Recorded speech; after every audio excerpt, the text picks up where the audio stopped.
Oke, baik. Assalamualaikum warahmatullahi wabarakatuh dan salam sejahtera untuk kita semua. Perkenalkan, nama saya Sari M. Di sini saya akan membahas materi saya yang berjudul model spiral.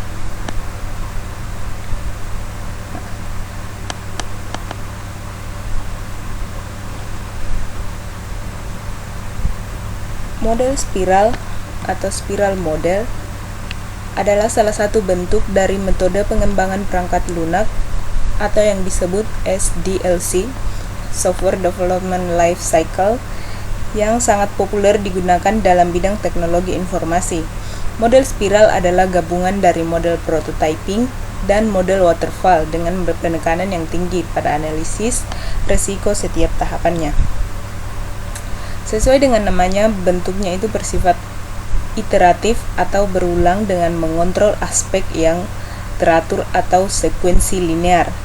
Fungsi model spiral ini adalah untuk melakukan perubahan, penambahan, dan pengembangan suatu software dengan deretan pertambahan menjadi lebih baik secara cepat dan tepat berdasarkan keinginan dan kebutuhan penggunanya. Nah, ini adalah contoh dari model spiral.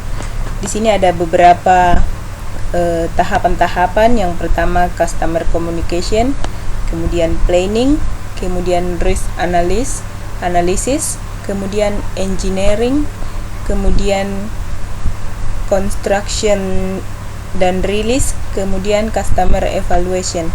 Nah, yang pertama itu customer communication. Customer communication adalah aktivitas yang dibutuhkan untuk membangun komunikasi yang efektif untuk developer dengan user atau customer, terutama mengenai kebutuhan dari customer. Di sini istilahnya adalah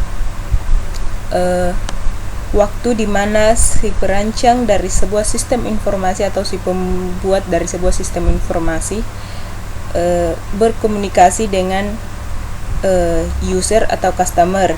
Misalnya sistem informasi seperti apa yang diinginkan oleh seorang customer tersebut. Kemudian yang kedua, tahapan kedua yaitu planning. Tahapan planning di sini yaitu tahap perencanaan meliputi estimasi biaya yang digunakan, batas waktu, pengaturan jadwal, identifikasi lingkungan kerja, sumber-sumber informasi untuk melakukan iterasi. Hasilnya adalah dokumen spesifikasi kebutuhan sistem dan bisnis. Nah, di tahapan planning tersebut itu semacam langkah selanjutnya yang dilakukan oleh si perancang setelah dari mengetahui rancangan sistem informasi seperti apa yang diinginkan si customer atau user. Di tahapan planning ini tahap perencanaan meliputi estimasi biaya. Nah, di sini memperkirakan kira-kira biaya ke depan untuk membuat sebuah sistem informasi tersebut itu kira-kira berapa, kira-kira batas waktunya sampai kapan atau berapa lama, kemudian mengatur jadwalnya, kemudian identifikasi lingkungan dan sebagainya. Kemudian tahapan yang ketiga yaitu risk analysis. Risk analysis atau analisis risk yaitu aktivitas analisis resiko. Ini dijalankan untuk menganalisis baik risiko secara teknikal maupun secara manajerial. Tahap inilah yang mungkin tidak ada pada model proses dan juga menggunakan metode iterasi, tapi hanya dilakukan pada spiral model. Nah, di tahapan ini, setelah si perancang atau si pembuat sebuah sistem informasi atau programmer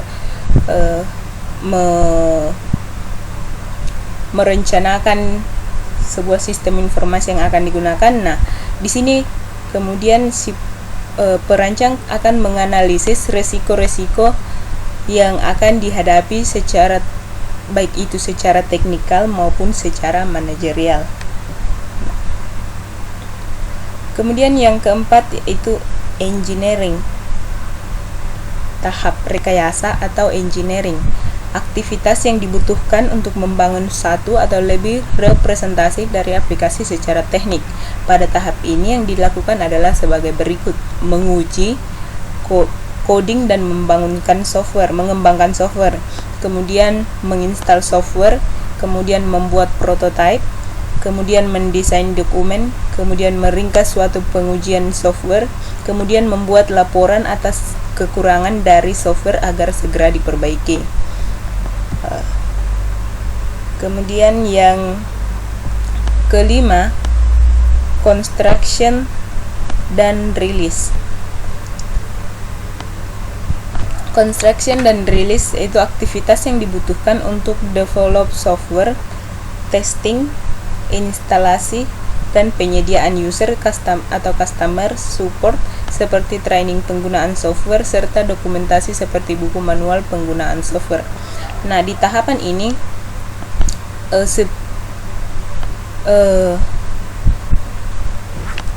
si programmer atau si perancang akan memberikan testing kepada user atau memberikan semacam training dalam hal penggunaan dari sebuah aplikasi yang dibuat oleh si programmer atau perancang. Kemudian yang keenam yaitu customer evaluation. Di sini tahapan terakhir dari keenam tahapan dari model spiral tersebut. Nah, di sini tahapan evaluasi, peran pelanggan sangat diperlukan pada tahap ini. Mereka dapat memberikan masukan dan tanggapan, mengevaluasi produk kerja, dan memastikan bahwa produk yang dibutuhkan sesuai dengan semua ketentuan. Jika terdapat perubahan, semua tahapan akan diperbaiki sesuai dengan kepuasan pelanggan. Namun, mengidentifikasi dan memantau risiko yang terjadi juga diperlukan seperti cost overrun. Nah, di sini tahap evaluasi di sini di mana apabila si customer atau user merasa belum puas atau belum merasa produk yang digunakan atau aplikasi yang digunakan tersebut belum sesuai dengan keinginannya, maka si user atau customer berhak melakukan meminta kepada perancang atau programmer untuk merubah dari produk atau aplikasi yang dikerjakan tersebut. Itulah tahapan-tahapan dari model spiral yang sempat kita pelajari bersama. Kemudian kita melangkah kepada penggunaan spiral model atau model spiral. Model spiral tepat digunakan dalam hal sebagai berikut. Ketika memiliki sebuah proyek dengan risiko sedang hingga tinggi, kemudian model spiral digunakan. Komitmen proyek jangka panjang karena potensi perubahan pada prioritas ekonomi dalam perubahan waktu. Kemudian, lini produk baru yang harus dirilis secara bertahap untuk mendapatkan feedback pelanggan dengan cukup. Kemudian ketika menciptakan prototipe, ketika penciptaan prototipe berlaku, kemudian yang selanjutnya perubahan signifikan yang diharapkan dalam produk selama siklus pengembangan. Kemudian persyaratan yang kompleks dan memerlukan suatu evaluasi. Kemudian kita masuk ke dalam kelebihan dan kekurangan dari model spiral tersebut. Yang pertama yaitu kelebihan dalam menggunakan model spiral, yaitu perubahan yang terjadi dapat diselesaikan secara sistematis. Kemudian estimasi biaya menjadi mudah karena pembuatan prototipe telah selesai dalam fragmen yang kecil. Kemudian manajemen dan analisis resiko yang lebih baik. Kemudian pembangunan yang cepat dan mudah secara sistematis. Kemudian manajemen waktu yang lebih baik. mudah dalam melakukan perubahan kebutuhan dan dokumentasi jika perubahan terjadi di tengah-tengah perubahan produksi software terjadi lebih cepat. Itu adalah kelebihan dari model spiral atau spiral model. Kemudian ada juga kekurangannya. Kekurangannya di antara lain yaitu tidak cocok digunakan dalam proyek-proyek kecil.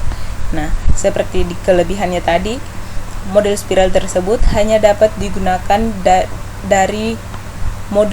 dari proyek sedang hingga besar. Nah, di sini kekurangannya tidak cocok digunakan dalam proyek-proyek kecil. Kemudian tidak terlalu berguna dalam proyek-proyek kecil, lagi-lagi proyek kecil. Kemudian sulit dalam mengikuti strategi proyek kecil. Kemudian kurang efisien dalam penerapan model spiral karena waktu yang digunakan.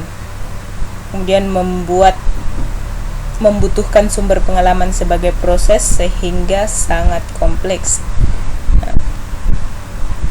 Kemudian dalam melakukan proyek kecil, estimasi biaya akan sangat tinggi. Nah, seperti yang tadi dikatakan di atas, tidak cocok digunakan dalam proyek kecil. Di sini apabila dalam melakukan proyek kecil, maka justru biaya yang akan digunakan itu justru akan sangat tinggi. Kemudian yang terakhir, resiko dalam tahap planning jika terjadi perbedaan dalam jadwal pengembangan atau dalam anggaran belanja. Yang terakhir, resiko dalam tahap planning jika terjadi perbedaan dalam jadwal pengembangan atau dalam anggaran belanja. Nah, itulah materi yang sempat saya bawakan pada kesempatan hari ini. Semoga dapat bermanfaat dan lebih dan kurangnya mohon dimaafkan.